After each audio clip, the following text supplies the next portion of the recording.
오늘 요한복음 8장 37절부터 47절까지 본문으로 하나님에게서 난 자와 마귀에게서 난 자라는 제목으로 같이 말씀 나누겠습니다. 지금 예수님께서 이 말씀하시는 대상자들은 예수님께서 세상의 빛이다, 세상에 생명을 주는 빛이다 라고 하는 이 초막절에 말씀을 하시고 난 이후에 믿는다고 하는 유대인들에게 하신 겁니다. 31절에 보면 예수께서 자기를 믿은 유대인들에게 말씀하신다 이렇게 되어 있죠. 하지만 이들의 믿음은 지난 주간부터 31절부터 우리가 살펴보지만 참된 믿음은 아니라는 사실들을 우리들이 지금 보고 있는 중입니다. 이들은 겉으로는 믿는다라고 잠시 믿음을 발휘하는 것 같았지만 곧 주님께서 하시는 말씀들 속에 실상은 믿지 아니하는 자들이다라는 것이 사실은 이제 다 드러나게 됩니다. 지난 주간에는 진리를 알지니 진리가 너희를 자유롭게 하리라라고 이야기를 했죠. 그 말이 무슨 말인지 이들은 전혀 깨닫지 못했습니다. 우리는 아브라함의 자손이고 우리는 하나님의 백성 이스라엘이기 때문에 그 누구에게도 종된 적이 없는데 어찌해서 우리 보고 자유하게 되라 이런 이야기를 하냐라고 깨닫지 못하죠. 그때 예수께서 이야기하시기를 로마의 종이나 어떤 다른 강대국의 속국 이 사실을 이야기하는 것이 아니고 죄를 범하는 자마다 죄의 종이다라고 말씀하셨습니다. 결국에 아들이 그들을 죄에서 자유롭게 해주지 않으면 너희들은 자유케 될 수가 없다라는 이 큰 주제를 가지고 지난주에 말씀하셨죠. 오늘은 그 이후에 이어서 계속되어지는 내용입니다. 37절에 보니까 나도 너희가 아브라함의 자손인 줄 아노라. 그러나 내 말이 너희 안에 있을 곳이 없으므로 나를 죽이려 하는도다. 33절에서 이 유대인들이 이야기했었죠. 우리는 아브라함의 자손이다. 남에게 종된 적이 없는 자들이다 라고 이야기했죠. 거기에 대해서 나도 너희가 아브라함의 자손인 줄 안다 라고 말씀하시는 겁니다. 과연 너희가 아브라함의 자손이다. 하지만 예수님께서 오늘 본문에서 지속적으로 이야기하는 것은 하지만 진짜로 너희가 아브라함의 자손이냐라고 하는 부분입니다. 이러한 예수님의 말씀은 사실은 혈통적인 아브라함의 자손들이 과연 진짜 아브라함의 자손이냐라고 하는 중요한 신학적인 내용들을 내포하고 있는 것인데요. 이것은 예수님만 이야기한 것이 아니고요. 신약에서만 이야기하고 있는 것도 아니고 놀랍게도 구약 자체에서도 육신적인 혈통의 아브라함의 자손이 아브라함의 씨가 아니라는 사실을 곳곳에서 이야기를 하고 있습니다. 가장 대표적인 것이 창세기 21장 9절에서 12절이죠. 이스마엘과 이삭에 관한 이야기입니다.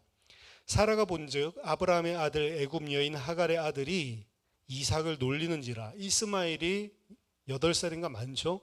16살인가? 이스마엘이 그 동생 이삭을 희롱하는 장면을 봅니다. 그가 아브라함에게 이르되 이 여종과 그 아들을 내쫓으라. 이 종의 아들은 내 아들 이삭과 함께 기업을 얻지 못하리라 하므로 아브라함이 그의 아들로 말미암아 그 일이 매우 근심이 되었더니 당연히 사라는 이스마엘을 내쫓기를 간청을 하죠.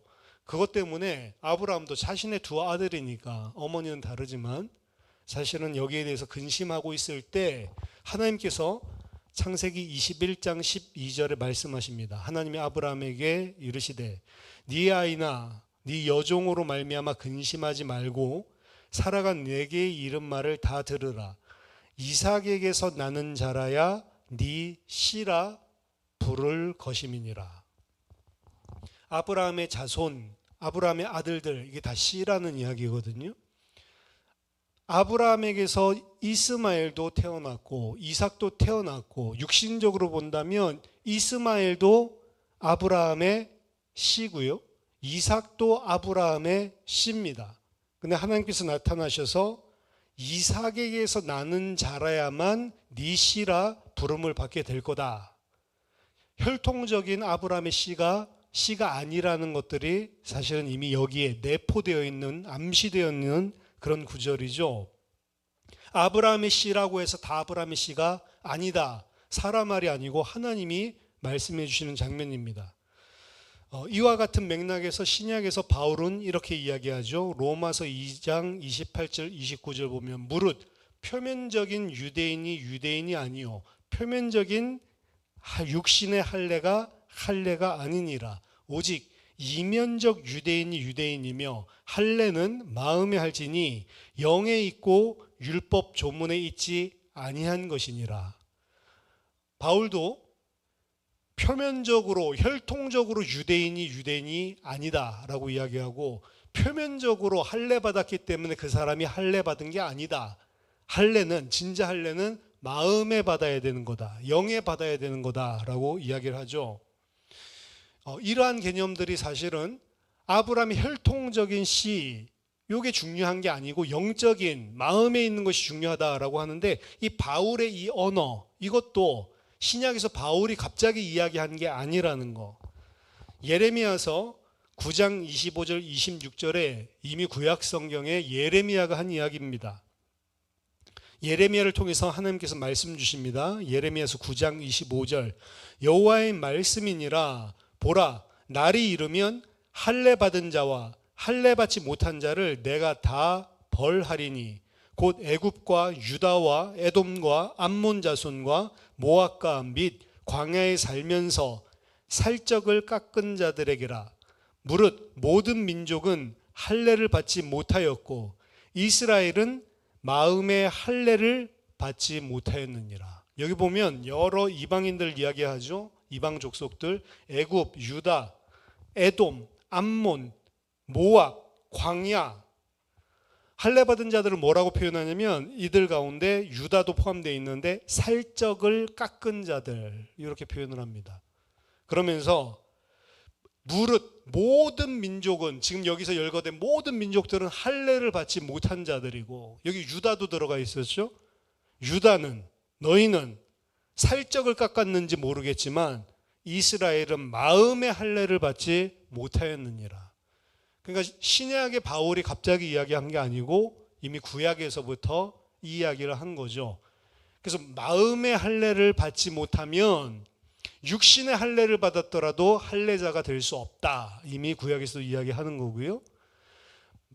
할례를 받지 못하면 이스라엘이 될 수가 없기 때문에 이들은 할례를 받는데 할례를 표면적으로 행한다고 해서 너희들이 이스라엘, 하나님 백성이 될 수 없다라는 것을 암시하고 있는 겁니다. 그 같은 맥락, 사실은 예수님이 가지고 있었던 성경은 로마서 이런 건 없으니까요. 구약 성경에 있는 맥락들 속에서 예수님께서 오늘 말씀 주시는 거라고 봐야 됩니다. 지금 예수님 앞에 서 있는 유대인들은 육신의 혈통으로는 당연히 아브라함의 자손들이 맞습니다. 그렇기 때문에 예수님도 이야기하는 거죠. 나도 너희가 아브라함의 자손인 줄 다 알고 있다. 그렇지만 그러한 육신적인 사실을 예수님께서 인정하시긴 하지만 육신적인 아브라함의 혈통, 자손 이것은요 예수님께도 별로 중요한 것이 아니고 구약 성경에도 그것 자체로 별로 중요한 게 아니다라는 것입니다. 더 중요한 것은 그들의 마음이 어디에 있느냐라고 하는 것이죠. 그들은 예수님의 가르침이 그들의 편견과 충돌되지 않을 때에는 기꺼이 예수님을 믿었던 자들입니다. 그러니까 31절에 이들은 예수님의 말씀 듣고 이거는 내 마음에 든다라고 했을 때는 예수를 믿었던 자들이에요. 바로. 근데 31절부터 시작해가지고 지금 예수님께서 오늘 8장 마지막 다음 주에 볼 것까지요. 8장 나머지 부분들을 전체를 보면 분명히 믿었던 자들인데 믿지 않는 것들이 확연하게 이제 드러나기 시작하거든요. 그들은 자기들이 가지고 있는 생각이랑 예수님 생각이 뭔가 일치할 때는 믿는 것 같은 그런 모습을 보여주는 자들이었습니다. 하지만 그들 속 깊은 곳에 잘못된 근본적인 종교적인 편견과 잘못된 죄성, 잘못된 본질들을 건드릴 때에는 갑자기 돌변해서 예수를 죽이려고 하는 것을 우리가 볼 수 있습니다. 이들의 그런 행동들은 그들이 아브라함의 영적 자손들은 아니다라는 사실을 보는 겁니다. 혈통적으로는 아브라함의 자손 맞지만 영적으로는 아브라함의 자손들이 아니다라는 것을 입증해 주는 것입니다. 그리고 영적으로 그럼 아브라함의 자손인지 아닌지 그건 무엇을 가지고 판별을 할 수가 있냐? 너희들이 내가 오늘 이야기 하시죠? 아브라함의 자손인 줄 안다. 그러나 이제 영적인 판별 기준입니다. 내 말이 너희 안에 있을 곳이 없으므로 너희가 나를 죽이려고 한다라고 말씀하시죠. 예수님은 그들이 예수를 대적하고 죽이려고 하고 있는 이유를 그들 속에 예수님의 말씀이 있을 곳이 없기 때문이라고 지금 말씀하십니다. 내 말이 있을 곳이 없다. 직역하면 내 말이 너희 안에서 장소를 가지지 못한다라고 하는 것을 이렇게 의역을 해놓은 건데, 이 말은 어떤 의미를 담고 있냐면 내 말이 너희 안에 작동하지 않는다, 작용하지 않는다라고 하는 것입니다. 사람의 행동은 그 사람 속에 어떤 말씀이 작동하느냐에 따라서 그 사람의 행동이 나온다는 거죠.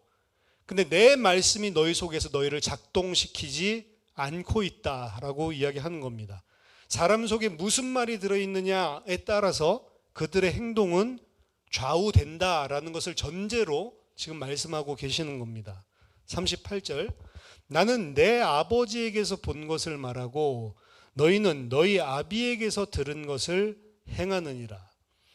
그 예수의 말은 그들 속에 지금 작동하지 않고 작용하지 않고 있는 그 예수의 말, 그 속에 자리 잡고 있지 않은 예수의 말은 예수님 자신의 자의적인 말이 아니고 아버지에게서 본 것을 말씀하시는 것이다 라고 이야기를 하고요. 반대로 그들 속에 무엇이 작동하고 행하고 있냐? 너희는 너희 아비에게서 들은 것대로 지금 행하고 있다.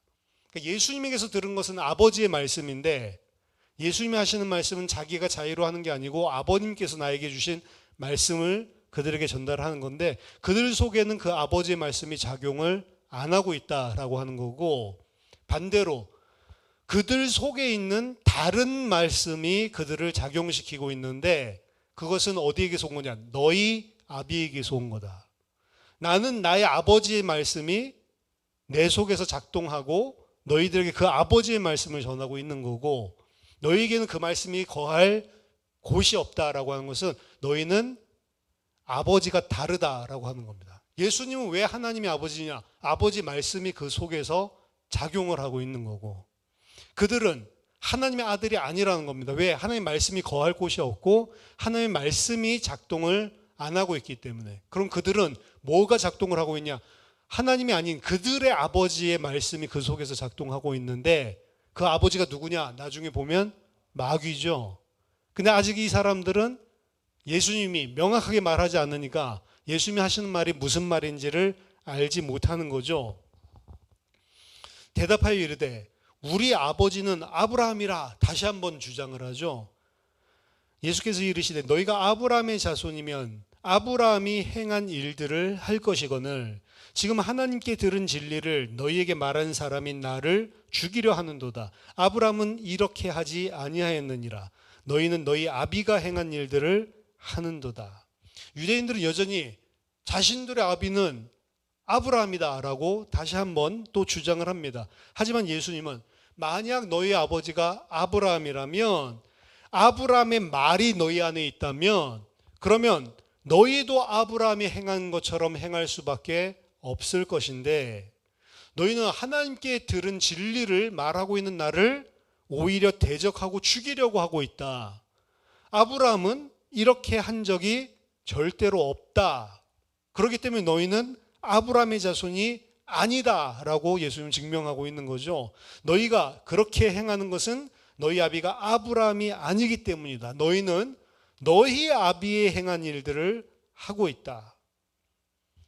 그들은 여전히 감이 없습니다. 누구지 그럼 우리 아버지가? 우리 아버지는 아브라함인데, 더더군다나 예수님께서 무슨 말씀을 하는지 감이 없을 뿐만 아니라 예수님의 그런 말을 듣고 그럼 아브라함이 아니고 누가 우리 아버지일까? 여기에 대해서 깊이 숙고하고 싶은 마음 자체가 없습니다. 도리어 이러한 황당무계한 하나님의 황당무계한 말씀을 이야기하는 예수님에게 악감정이 일어나고요. 그를 대적합니다. 그 대적하는 장면이 41절 후반부죠. 대답하되 우리가 음란한 데서 나지 아니하였고 아버지는 한 분뿐이시니 곧 하나님이시로다. 우리가 음란한 데서 나지 않았다. 원어 직역을 하면 우리는 음행으로 태어나지 않았다라고 하는 말입니다. 왜 지금 이 이야기를 하냐면 자신들의 불법적인 음행을 통해서 태어난 사생자가 아니다라는 말인데 이 말을 왜 하냐면 예수님을 비꼬아서 하는 말입니다. 아마도 이 문장을 봤을 때 지금 이 유대인들은 예수님이 어떤 출생의 비밀을 가지고 있었는지 소문을 통해 들었을 것이다. 예수님은 사실 복음서에서도 이야기를 하지만 요한복음에 안 나오지만 누가복음이나 복음서에서 보면 요셉과 정혼을 하고 정혼을 하면 바로 결혼을 하는 게 아니고 1년 정도 준비 기간이 있고 그 다음에 이제 결혼식 하면 신랑이 와서 데리고 가는데 정혼 기간, 우리로 치면 약혼 기간 사이에 사실 요셉이랑 아직 자지 않은 상태죠. 약혼 기간에 있는 상태에서 사실 아기를 가지게 되죠. 그렇기 때문에 요셉도 이 사실을 알았다라고 되어 있고 요셉은 의로운 사람이기 때문에 이걸 갖다가 동네방네 떠들지 않고 조용하게 정혼을 파혼하기 위해서 이야기를 하려고 했다. 이것까지도 복음서에서 이야기를 하고 있습니다. 복음서에서 자세하게 그런 이야기를 하고 있는 이유는 예수님의 이런 아버지가 누구냐, 과연 요셉이 맞냐라고 하는 이 출생의 비밀이 사실은 그 당시에 예수님이 유명세를 타면서 소문으로 많이 퍼져 있었던 것 같습니다. 그러니까 유대인들도 지금 이걸 가지고 예수님을 비아냥거리는 거죠. 계속 너희 아버지 막 이렇게 이야기를 하니까 이들은 지금 그럼 네 아버지는 누군데 너 사생자 아니야? 네가 이런 말을 할 자격이 있어? 라고 예수님을 정면으로 대적하고 있는 장면이었습니다. 동정녀 잉태, 동정녀 탄생 이 사실을 알지 못하고 있던 당시에 주변인들은 예수의 출생에 대해서 뒤에서 수군거리고 있었고 예수님이 유명세를 얻게 된 이후에 이런 소문이 확산됐기 때문에 그들은 당연히 이 예수는 이 불의한 음행 가운데서 태어난 사생자다라고 하는 생각을 가지고 있었던 거죠.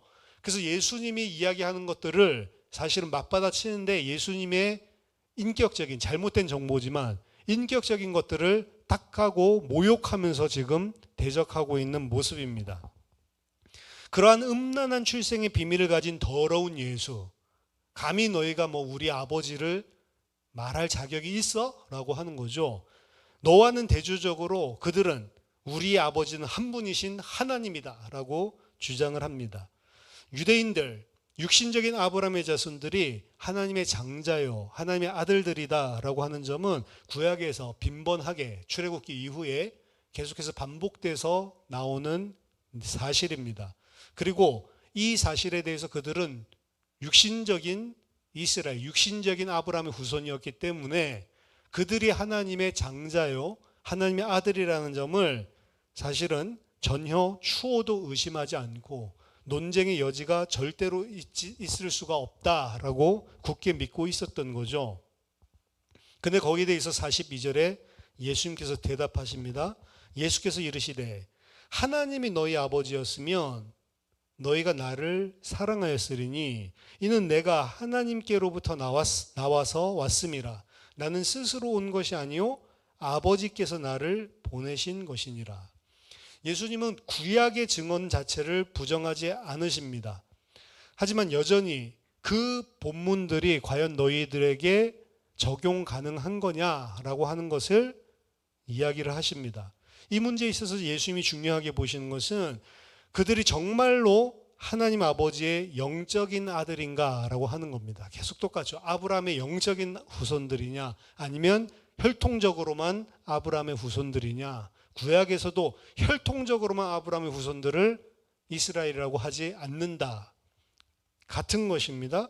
너희들은 이스라엘 민족적인 하나님이 택하신 이스라엘 민족 맞는데 진짜로 영적인 하나님의 아들, 장자 이스라엘이 맞냐라고 하는 점입니다. 그리고 그들의 영적인 아들의 여부, 가부를 가르는 가장 결정적인 기준은 그들의 행위를 통해서 알 수 있는데 오늘 본문 42절에서 말한 것은 예수님을 사랑하냐 사랑하지 않냐 요 딱 명시적인 기준을 가지고 가르고 있음을 알 수 있습니다. 그들이 정말로 하나님의 영적인 아들들이 맞다면 하나님께로부터 오신 예수를 절대로 대적할 수가 없다. 그들이 영적인 아들이 맞다면 예수를 그래서 사랑할 수밖에 없는 것이다 라고 이야기를 하는 거고요. 그리고 그들이 하나님의 아들을 대적한다면 그 이유는 그들이 하나님의 영적인 아들들이 아니기 때문이고 그들이 아버지를 알지 못하기 때문이다. 사실 이런 기준들 자체가 어디에서부터 기원되는 거냐면 요한복음 1장에서부터 기원되는 겁니다. 말씀이 하나님과 함께 있는 그 말씀이 곧 하나님인데 그분이 육신으로 오신 분이 예수님이다. 요 전제가 흔들리지 않는 절대적인 진리가 아니면 지금 이 기준은 이해가 안 되는 기준이에요. 근데 예수님은 거기에 대한 명확한 기준을 확신을 가지고 이야기를 합니다. 내가 아버지께로부터 온 아들이고 아버지께로 온 자인데 너희들이 나에게 대적하는 거 보니 나를 사랑하지 않는 거 보니 너희들은 하나님의 아들이 아니구나. 예수님 지금 딱 이 이야기거든요. 예수님이 오시면서 말씀이 이 땅에 오시면서 하나님의 아들이 이 땅에 오시면서 하나님의 아들인지 하나님의 영적인 아들인지 아닌지를 판별하는 기준이 하나님께서 명시적으로 누구든지 알 수 있게 딱 주신 한 가지 기준이 있는데 아들을 바라보는 그들의 태도입니다. 아들을 사랑하면 영적인 아들이고 아들을 사랑하지 않는다? 그러면 아비가 다른 거다라고 하는 기준이죠. 이건 이스라엘이 그동안 가지고 있었던 전혀 기준들과 전혀 어떻게 보면 상상할 수도 없었던 새로운 기준인 것을 우리가 알 수 있습니다. 그들은 뭐 이전에 그냥 아브라함 자손 육신적으로 태어났으면 내가 하나님의 아들이지, 혹은 그냥 율법 열심히 지키면 내가 하나님의 아들이지. 사실은 율법 열심히 안 지켜도 그들은 하나님의 아들이라고 자부하고 있었습니다. 그래서 이스라엘 사람들, 유대인들은 사실 구원받는다라는 개념 자체가 없다고 그랬죠. 본인들이 하나님의 자녀들이니까. 근데 예수님은 거기에 대해서 너희들은 하나님의 아들이 아니다라는 사실을 지금 계속 이야기하고 있는 것입니다. 그들이 하나님의 아들을 대적한다면 그 이유가 그들은 하나님의 아들이 아니기 때문이고 거꾸로 하나님을 대적하는 자들이 이기 때문에 하나님의 아들을 대적한다는 거죠. 이것이 맞다면 하나님을 이스라엘의 아버지라고 증거하는 구약의 말씀들이 이 유대인들을 가리키는 것이 아니고 예수님은 새롭게 지금 해석을 하고 있는 것, 다른 사람들에게 적용돼야 한다라는 것을 암시하고 있는 것입니다. 이것이 하나님의 아들이 이 땅에 오시고 나서 하나님의 백성을 드러내는 명시적인 가부를 가리는 판별 기준입니다. 예수를 사랑하냐, 사랑하지 않냐. 43절에 어찌하여 내 말을 깨닫지 못하느냐, 이는 내 말을 들을 줄을 알지 못함이로다. 정확하게는 내 말을 들을 수 없기 때문이다. 어찌하여 내 말을 깨닫지 못하느냐, 너희가 내 말을 깨닫지 못하느냐. 여기서 내 말은요, 랄로스, 영어로 하면 speech, 발화, 그러니까 예수님의 입을 통해서 나오는 발화, 언어 자체를 말하는 거예요. 어떻게 해서 내 말귀를 못 알아듣냐, 내가 말하고 있는 이 언어를 못 알아듣냐, 이 이야기인데, 예수의 언어가 그들에게 불분명하다면 그것은 그들이 내 말을 들을 수 없기 때문이다. 뒤에는 로고스예요. 내가 하는 이 말이 이해가 안 되냐? 그건 이 말이 어려워서 그런 게 아니고 너희들이 로고스를 깨닫지 못하고 있기 때문이다. 이렇게 이야기하는 거란 말이죠. 예수님이 어렵게 발화를 하고 있기 때문에 그들이 깨닫지 못하고 있는 게 아니라는 겁니다. 그들은 명확하게 예수님께서 이야기하고 있는 내용은 알고 있어요. 예수님께서 잘못 이야기한 게 아니라는 거죠. 애매하게 예수님께 책임이 없다는 겁니다. 하지만 그들이 그 명확한 예수님의 말을 깨닫지 못하고 있는 것은 말씀을 잘못 전하시는 예수님으로 인한 것이 아니고 그들 속에 있는 다른 말씀 때문에 예수님의 말씀을 들을 수 없는 상황에 있기 때문에 그렇습니다. 그들 속에 무엇이 있느냐에 따라서 지금 예수님의 말씀을 깨닫고 못 깨닫고 이게 나오는데 그들 안에 다른 것이 지금 자리를 잡고 있기 때문에 너희는 내 말을 들어도 이렇게 쉽게 이야기해 준 내 말을 들어도 내 말씀을 깨달을 수가 없는 상태에 있다라고 이야기하는 겁니다. 즉 그들이 예수님의 말씀을 들을 줄 알지 못한다, 들을 수 없다라고 하는 것은 두낫이 아니고 캔낫입니다. 들지 않으려고 하는 게 아니고 들을 수가 없는 상태에 있다. 왜? 이유는 그들 속에 진리 아닌 다른 게 지금 들어가 있기 때문에 그렇습니다. 이게 그들의 아버지랑 똑같은 점입니다. 요한복음 8장 44절 이제 드러내죠. 그들의 아버지가 누구고 그들의 아버지 속에는 무엇이 있는지. 이게 지금 그 아버지 이야기하면서 너희도 지금 그 아버지와 똑같이 내 말을 들을 수 없는 이유는 너희들 속에 그 너희 아비랑 똑같이 다른 게 지금 너희 속에 자리 잡고 있기 때문이다. 이 이야기를 이어서 하는 겁니다. 너희는 너희 아비 마귀에게서 났으니 너희 아비의 욕심대로 너희도 행하고자 하느니라. 그는 처음부터 살인한 자요. 그 진리가 그 속에 없으므로 진리에 서지 못하고 거짓을 말할 때마다 제 것으로 말하나니 이는 그가 거짓말쟁이요 거짓의 아비가 되었음이라. 이제 예수는 분명히 이야기하죠. 너희 아버지는 마귀다. 아브라함도 아니고 하나님도 아니고 너희 아버지는 마귀다. 마귀는 처음부터 살인한 자였고 그 속에 진리가 없기 때문에 진리에 서지 못한다. 이들로 하면 너희 속에 진리가 없기 때문에 내 말을 듣지 못한다. 이 말이랑 똑같은 겁니다. 그 속에 진리가 없으니 그들은 말을 할 때마다 마귀는 그 속에 있는 것으로 말을 하는데 자, 여기서 예수님 말 우리가 말을 하는 것은 그냥 말을 하는 게 아니고 속에 있는 것 가지고 말을 하는데 마귀는 그 속에 진리가 없으므로 거짓이 들어 있으므로 말을 할 때마다 거짓으로 말할 수밖에 없다라고 이야기하는 거죠. 그 속에 진리가 없으니 그 속에 있는 것으로 말하는데 그것은 다 진리 반대, 거짓이다. 그는 거짓말쟁이요 거짓의 아비다. 하나님도 그렇고 여기서 전제하고 있는 거 마귀도 그렇고 그리고 인간도 그렇고 말을 할 때에는 그냥 말을 하는 게 아니고 그 자신의 안에 있는 것을 가지고 인간은 말을 하게 되어 있다. 근데 그 말에 그 사람의 본성, 본질적인 특성들로부터 말이 나오는 것이지 다르게 이야기하면 그 본질은 뭐냐면 그 속에 있는 건 뭐냐면 가치관 이렇게 이야기하면 쉽게 이야기할 수 있어요. 그들 속에 가지고 있는 가치관 때문에 말을 하는 거지.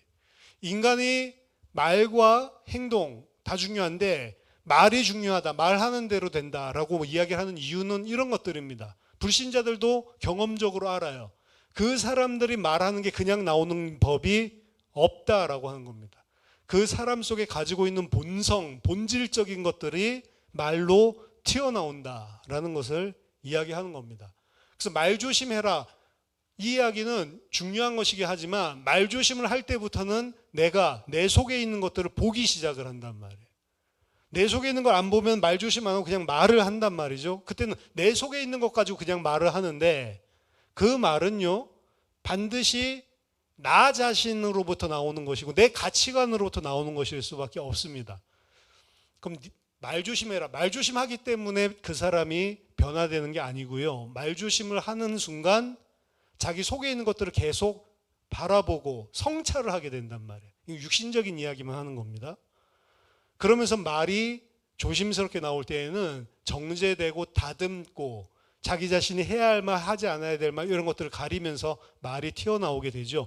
그 생각들이 의식적으로 있는 사람들은 세상적으로도 보아하니 말을 가려서 하는 사람, 이 사람들은 세상적으로 보아하니 삶이 잘 되고, 그런 거 따지지 않고 그냥 내 속에 있는 거 그냥 막 뱉는 사람은 말하는 대로 그 삶이 무너지고, 이런 것들을 보면서 말이 중요하다라고 하는데, 말보다 더 중요한 건 사실은 그 안에 있는 본성, 본질입니다. 사실은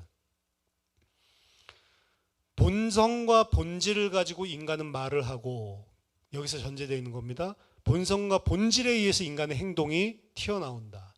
하나님은 진리이기 때문에, 진리가 그 속에 본성이고 본질이기 때문에 하나님은 말씀할 때마다 그럼 진리가 나오는 거고, 마귀는 그 속에 진리가 없고 거짓이 있기 때문에 말할 때마다 거짓만 튀어나온다라고 이야기를 하는 거죠. 그리고 너희는 너희 아비처럼 너희 속에 내 말이 거할 곳이 없다. 진리가 거할 곳이 없다. 다른 것들로 지금 가득 차 있다라고 이야기하는 거죠. 하나님 속에는 진리가 있기 때문에 하나님은 거짓말을 절대로 할 수 없다라고 이야기하는 거고요. 히브리서 6장에 나오죠. 반대로 마귀는 그 속에 진리가 없기 때문에 절대로 진리를 말할 수 없다라고 이야기를 합니다. 그가 너희의 아비이기 때문에 너희도 너희 아비의 욕심 그대로 행하고자 하는 것이다 라고 이야기합니다. 그러면서 45절에 내가 진리를 말하기 때문에 너희가 나를 믿지 않는 것이다. 웃기죠? 이게 조건절이 양보절이 아니고 조건절입니다. 내가 진리를 말하는데도 불구하고 너희가 나를 믿지 않는구나, 이렇게 말하는 게 사실은 일반적인 이야기일 건데, 너희는 왜 나를 지금 믿지 못하냐? 내가 진리를 말하고 있기 때문에 너희는 나를 믿지 못하는 거다. 반대로 그러면 거짓을 이야기하면 너희는 나를 믿을 거다라는 이야기죠. 그 속에 거짓이 있는 사람, 그 속에 하나님의 말씀이 없는 사람은 거짓말을 말하면 그게 믿어지고요, 거꾸로 진리를 말하면 그게 안 믿어지고, 진리를 말하면 그게 자기를 불편하게 만들고, 속에 무엇이 들어있느냐가 중요합니다. 속에 무엇이 있느냐에 따라서 말하고 행동도 나오고, 속에 무엇이 있느냐에 따라서 무엇이 그 사람 속으로 계속해서 들어가냐도 다르고, 그들 속에 진리가 없으니까 진리를 말하는 사람을 믿지 않고 오히려 대적할 수밖에 없다라는 겁니다. 이것은 불신앙에 대한 본질을 깊이 있게 설명해 주는 그러한 말씀입니다. 모든 사람, 지금 사실은 유대인들에 대해서 이야기를 하지만 유대인들뿐만이 아니고 성경은 모든 사람이 죄인이고 모든 사람이 다 타락했고 모든 사람이 다 하나님을 대적하는, 반역한 이 세상에서 이 세상에 속한 채로 출생한다라고 성경은 이야기를 합니다. 모든 사람이 다 죄인이에요. 즉 그들은 그 속에 하나님을 모르는 것들로 가득 채워져서 사실은 이 땅을 태어나고 이 땅을 살아가고 있는 겁니다. 모든 사람이에요. 유대인들만 그런 게 아니고. 그럼 오늘 45절에 근거한다면 이 상태의 사람들은 진리를 말하면 어떻게 된다고요? 진리를 말하면 믿을 수가 없는 거예요. 거짓말을 이야기해 주면 믿어지는데 진리를 이야기하면 그거는 절대로 믿어지지 않는 게 이 죄인의 습성이란 말이에요. 이들에게는 진리를 이야기하면 거꾸로 불신앙을 오히려 일으킵니다. 그렇다면 예수님을 따르게 된 제자들, 예수님을 믿는 제자들은 어찌해서 진리를 들으면 그게 불신앙을 불러일으키는데, 그들은 어떻게 진리의 말씀을 들었는데 믿고 예수를 따르게 됐냐라고 하는 거죠. 요한복음 6장의 언어를 사용한다면 그들은 아버지께서 그들을 이끄셔서 아들에게 줬기 때문이다라는 겁니다. 아버지께서 이끌어주지 않으면 누구든지 내게로 올 수가 없다라고 이야기했거든요. 왜 예수님을 제자들은 따르냐? 그들이 그 믿음의 그 진리를 듣고 거기에 반응해서 움직인 것이 아니다. 죄인은 진리를 들으면 다 불신앙만 일어나는 거예요. 근데 왜 그들은 예수를 따르게 됐냐? 아버지께서 그들을 붙들고 인도하시기 때문에 아들이 오는 거다. 아버지께서 데려다 주지 않으면 그 누구도 올 수 없다라고 그래서 이야기하는 겁니다. 하나님의 강력한 주도하심이 없다면 인간은 스스로 그래서 절대로 믿음에 이를 수 없는 것입니다. 따라서 믿는 자들은 자기 스스로 자랑하거나 교만할 근거가 절대로 없다는 것이죠. 이 유대인들은 하나님이 지금 이끌어주지 않고 있는 거예요. 그러니까 예수님께서 진리를 이야기하면 진리를 이야기할수록 더 불신앙만 일어나고요. 그리고 더 대적하게 돼 있는 것입니다.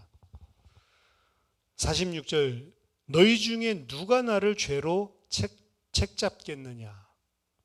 이 이야기는 왜 하시는 거냐면, 왜 갑자기 이 이야기를 하냐면, 지금 유대인들은 예수님께 반감이 일어나고 그들 가운데는 믿었다가 지금 이 말 듣고 막 열받는 사람도 있지만 이미 그들 중에는 예수를 잡아가기 위해서 그 자리에 있는 사람들도 다 섞여 있는 상태거든요. 그럼 왜 예수를 잡으려고 그러냐? 결국에는 예수님이 안식일을 범했다는 이유로 앞에서부터 나오죠. 5장에서부터. 그리고 또 그가 자신을 하나님의 아버지라고 부름으로써 하나님과 동등됨을 여겼다라고 생각을 했거든요. 신성모독했다. 이 두 가지 이유로 예수를 거부하고 죽이려고 하고 있는 중입니다, 지금.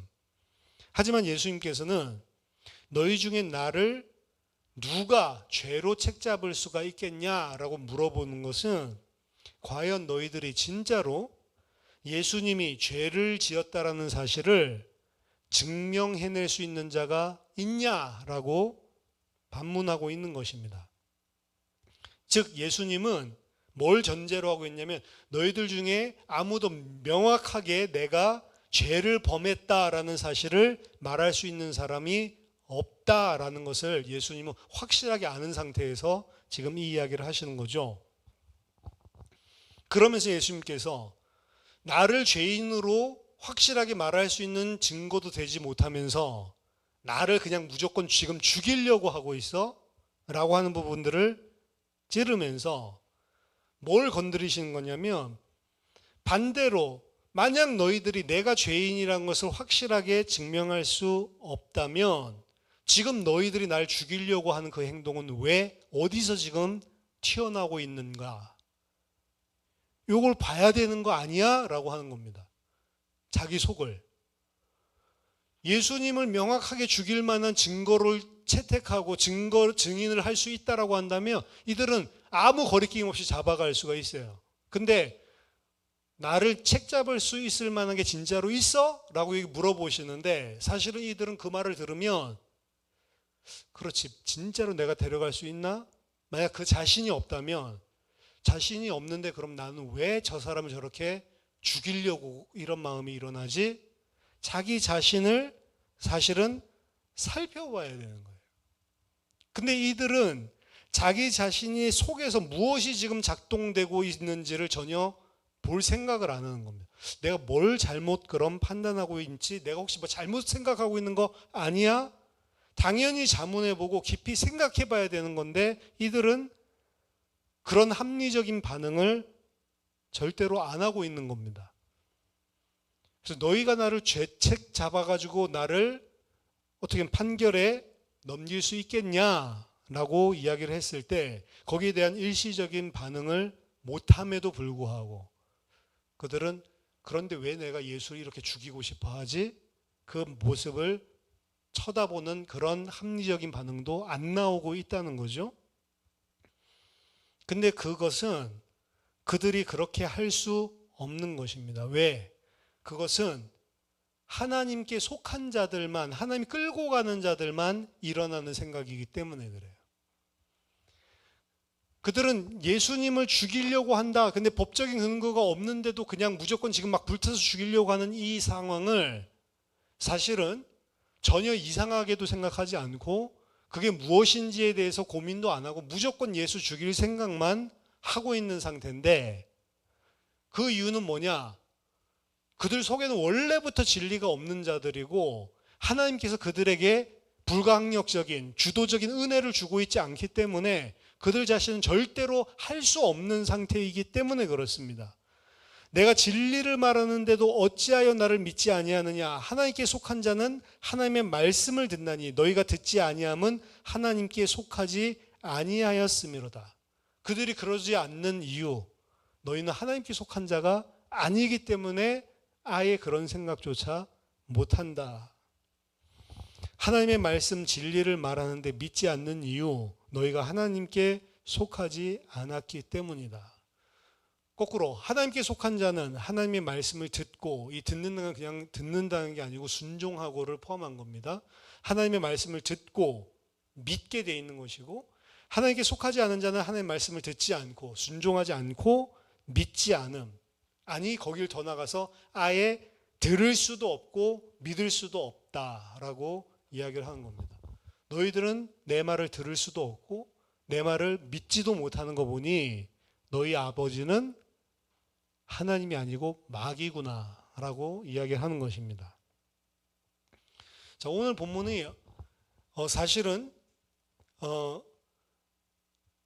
어떻게 보면은 중요한 영적인 내적 인간 내면에 있는 중요한 본질들을 건드리고 있는 내용이기도 하고 복음의 중요한 내용들을 이야기하고 있는 것이기도 합니다. 먼저 첫 번째로는 마태복음 7장에서 이야기했듯이 사람을 어떻게 할 수 있냐, 성경에서 그 사람이 어떤 사람인지 누구인지 어떻게 할 수 있냐, 열매를 보고 나무를 안다라고 하는 원칙이 오늘 본문에 깊이 배어있는 사상입니다. 마태복음 7장 17절 18절 보면 좋은 나무마다 아름다운 열매를 맺고 못된 나무가 나쁜 열매를 맺나니 좋은 나무가 나쁜 열매를 맺을 수도 없고 못된 나무가 아름다운 열매도 맺을 수 없는 것이다.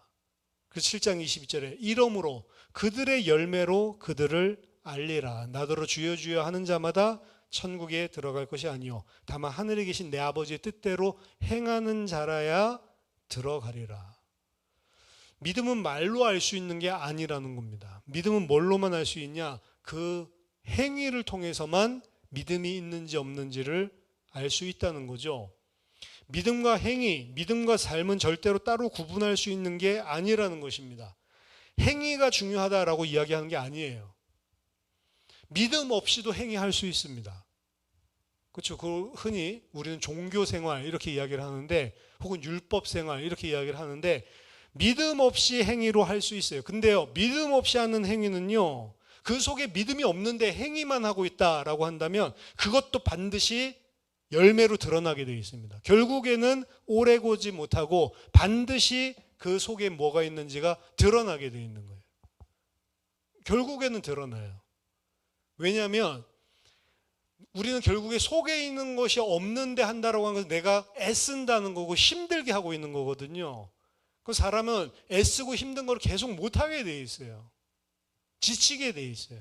그러니까 어느 순간 폭발하든지 포기하든지 그렇게 돼 있단 말이죠. 내 속에 있는 것이 나오는 것. 믿음은 그래서 믿음 따로 행위 따로 이건 없다. 믿음 내 속에 있는 것이 행위로 삶으로 반드시 나오게 돼 있다는 거. 저도 나무를 잘 못 알아보지만 열매가 달려 있으면 쉽게 알아봐요. 아, 저거 귤이구나, 귤나무구나. 아, 저거 오렌지 나무구나. 그냥 길거리 지나갈 때 귤나무가 있고 뭐 오렌지 나무가 있으면 뭐가 뭔지 몰라요, 저는. 근데 열매가 나 있는 걸 보면 귤인지 오렌지인지 안다고요. 사과나무, 배나무 몰라도 열매 열려 있는 거, 아, 저거 사과나무구나, 아, 저거 배나무구나. 열매 맺어 있는 거 보니까 아, 저거 밤나무구나. 나무를 몰라도 열매가 있는 걸 보면 알잖아요. 마찬가지로 믿음도 결국에는 믿음 속에만 가지고 있는 게 아니고 믿음이 결국에 행위로, 삶으로 나올 수밖에 없다는 겁니다. 여기서는 믿음이라고 이야기하기보다는 우리 속에 있는 게 삶으로 나오게 돼 있다. 그게 보편적인 원리라는 거죠. 두 번째, 그럼 믿음은 어떻게 가질 수 있냐? 오늘 본문에서 믿음은 하나님이 주시는 은혜로 말미암아 하나님께서 허락해 주시는 하나님의 주권적인 행위로만 가질 수 있다. 왜죠? 유대인들만 마귀의 자식들이 아니라고 했죠. 모든 사람이 죄를 범했고 모든 사람은 마귀의 자녀로 출생을 합니다. 또한 그 속에 잡혀있는 인간은 그 속에 진리 아닌 다른 것이 나를 장악하고 있기 때문에 진리를 받아들일 수 없고, 오히려 진리를 들으면 진리가 안 믿어지고 진리를 대적하는 것입니다.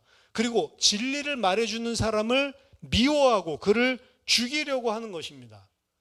다른 모든 것들은 다 수용할 수 있어도 하나님은 절대로 받아들일 수 없는 거죠. 그게 바로 불신앙이고 그걸 보고 죄라고 이야기하는 겁니다. 그것을 죄로 인식할 수 있는 것은 오늘 본문에 의하면 아버지의 이끄심이 아니고는, 아버지의 은혜가 아니고는 불가능하다라고 하는 것입니다. 그래서 구원은 전적인 하나님의 역사다라고 이야기하는 거고, 사람이 그 사람의 마음을 뒤집을 수 없고 사람이 그 마음을 바꿀 수가 없다는 겁니다. 우리는 진리를 대적하고 하나님을 마음에 두기 싫어하는 그 사람을 변화시킬 수 없어요. 우리에게 그 변화하는 능력이 있지 않습니다. 오직 아버지께서만 이끄실 수 있다는 것입니다. 그렇기 때문에 전적으로 이건 하나님의 일이구나라는 사실을 알아야 되고요. 하나님이 일하지 않으면 그 진리에 대해서 어떤 반응이 속에서 일어나는지도 우리가 알아야 됩니다. 그러한 반응이 일어나지 않는 것은 하나님이 은혜를 주시고 이끌고 있다는 방증이기도 합니다. 하나님이 은혜 안 주는 사람들은 어떤 반응이에요? 믿어지지 않을 뿐만 아니라 그것을 대적하고 미워하게 돼 있다라는 거 오늘 예수님이 이야기한, 그게 마귀의 자녀들의 행위라는 거죠. 그래서 교회 안에서 사실은 믿는 사람도 있고 안 믿는 사람도 있잖아요. 그렇죠? 하지만 그 교회 안에서도 하나님의 말씀을 대적하는 자는 잘라냅니다. 왜? 그거는 그 사람들 속에 하나님의 이끄심이 없다라고 보는 거예요. 하나님이 이끌지 않는 자는 진리의 말씀이 들어오면 어떻게 돼요? 믿어지지 않을 뿐만 아니라 그것을 대적하고 그것을 말하는 사람을 죽이려고 한다라고 이야기를 하죠. 다른 것은 사실은 하나님이 시간표를 따라서 믿음을 주셔야지만 은혜를 갖는 거기 때문에 감나라 배나라 할 수 없지만, 말씀을 대적하는 사람들은 사실은 교회에서는 아예 제명시켜버리는 것들까지도 일어나는 겁니다. 바울도 이야기를 하죠. 교회 말 안 듣는 사람 내쫓아라 라고까지 이야기를, 사단에게 내어줘라 라고까지 이야기를 하죠. 구원은 전적인 하나님의 역사고 사람의 마음을 이끄시는 하나님의 은혜가 없이는 절대로 구원은 불가능한 것입니다. 이것을 정확하게 아는 사람이 사실은 전도도 해야 돼요. 전도는 내가 그 사람을 뒤집는 게 아니고 아버지께서 하신다는 사실을 전적으로 아는 사람이 전도를 해야 전도의 역사가 일어나도 교만하지 않는 것이고요. 열매가 일어나지 않아도 낙심하지 않는 것이고, 우리는 그저 입술을 통해서 혹은 삶을 통해서 그리스도를 증거해 줄 뿐이지 그 이후에 이 사람에게 작동하는 것들은 하나님의 은혜 아니고는 뭐만 나와요? 불신앙과 대적만 나올 수밖에 없다는 것을 알아야 되는 겁니다. 믿음, 하나님의 은혜로, 하나님이 주시는 은혜로만 생길 수 있는 주권적인 하나님의 역사다. 그리고 세 번째, 우리 속에 무엇이 있는가를 항상 점검해야 된다는 겁니다. 내 속에 있는 것이 나의 삶을 이끌고 가기 때문에 그렇습니다. 내 속에, 쉽게 말하면 내 속에 내가 있냐? 아니면 내 속에 나는 죽고 하나님의 말씀이 있냐? 아브라함의 순종을 이야기했죠. 아브라함은 너희처럼 하지 않았다라고. 만약 너희가 아브라함의 자손이었으면 내 말을 순종할 수밖에 없었을 건데 순종 안 하는 거 보니 너희는 아브라함의 자손이 아니다.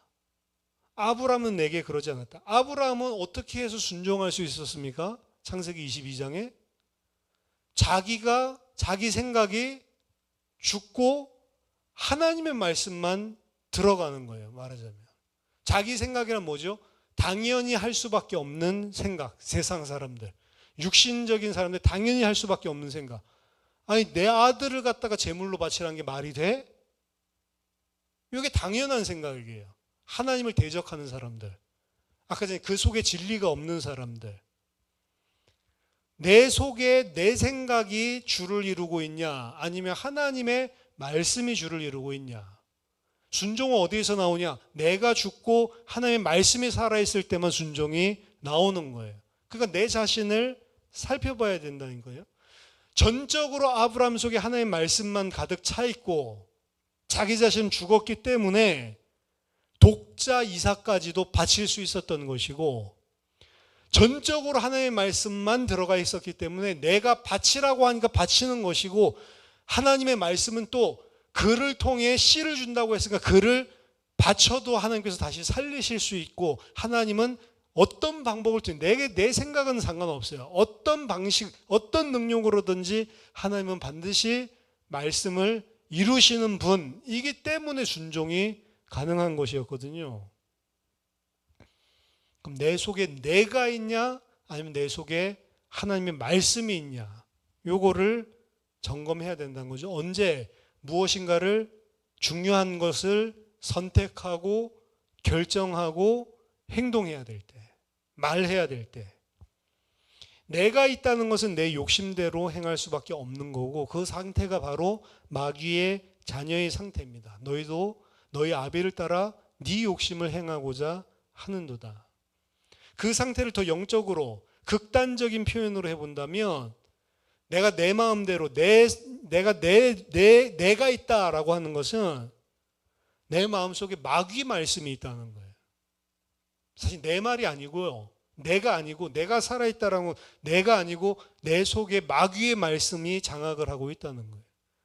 결국에 마귀의 말씀이 나를 작용하고 있냐, 아니면 하나님의 말씀이 나를 작용하고 있냐, 어떻게 보면 딱 두 가지입니다. 중간이 없어요. 중립이. 진리 아니면 비진리예요. 진리도 있고 비진리도 있고 중립지대도 있지, 이게 아니고 진리 아니면 비진리입니다. 하나님의 말씀이 아니고 내가 살아있다, 그럼 내가 사는 게 아니고 정확하게 본다면 마귀의 말씀이 나를 장악하고 있는 상태인 거고요. 그 상태면 어쩔 수 없이 마귀의 말대로 살 수밖에 없다는 거죠. 그럼 내가 내 속에 뭐가 있냐라고 봐, 마귀의 말이 있냐, 아니면 하나님의 말씀이 있냐 라고 하는 거죠. 그걸 갖다가 생각을 해봐야 됩니다. 그러니까 아까 전에 세상 사람들도 말할 때 말이 씨가 되고 말하는 대로 되기 때문에 말할 때 조심해서 말하라. 조심해서 말하려고 하면 말을 하기 전에 한 템포 자기 자신을 살펴봐야지 조심해서 말을 할 수 있는 거잖아요.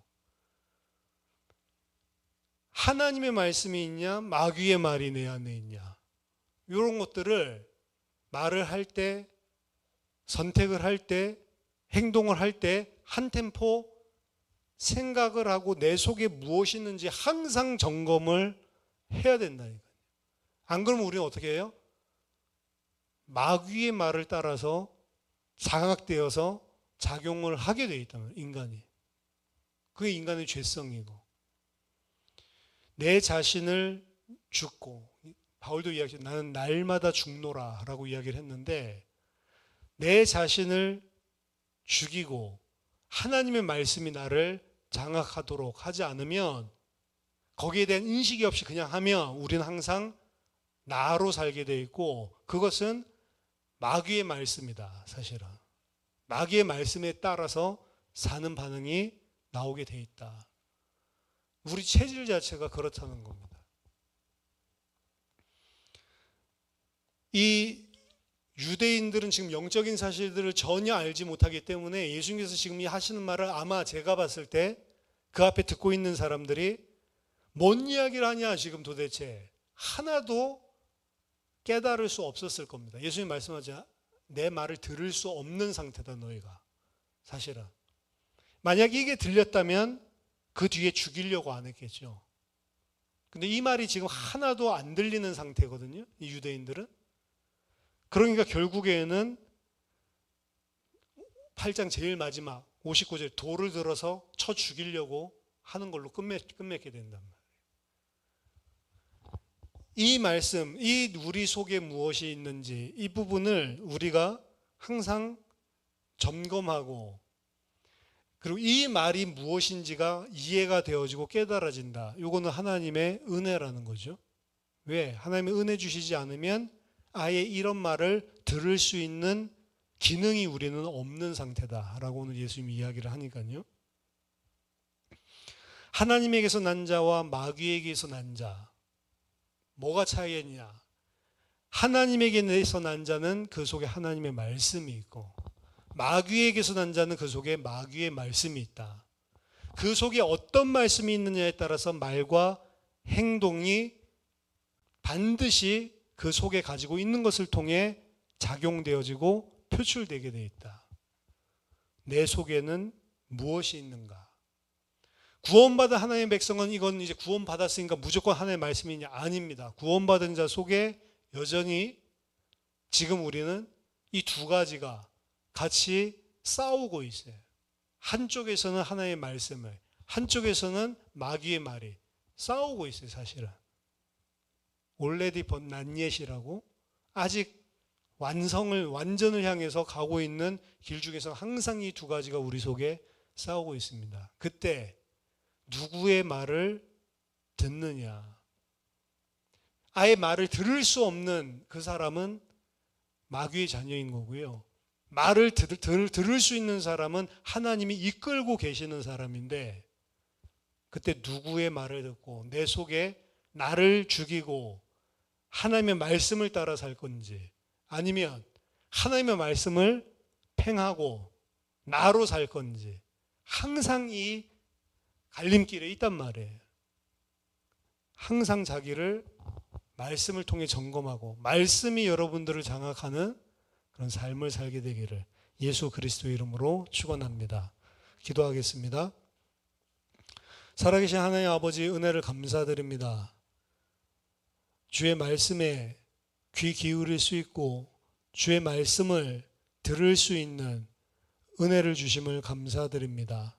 하나님, 내 속에 무엇이 작동하고 있는지를 늘 점검하고 바라볼 수 있는 영적인 지혜를 허락하여 주시고, 하나님이 짧은 생 사는 동안 정말로 하나님의 말씀, 하나님의 진리를 따라 순종하여 살 수 있는 주의 백성 되게 하여 주시옵소서.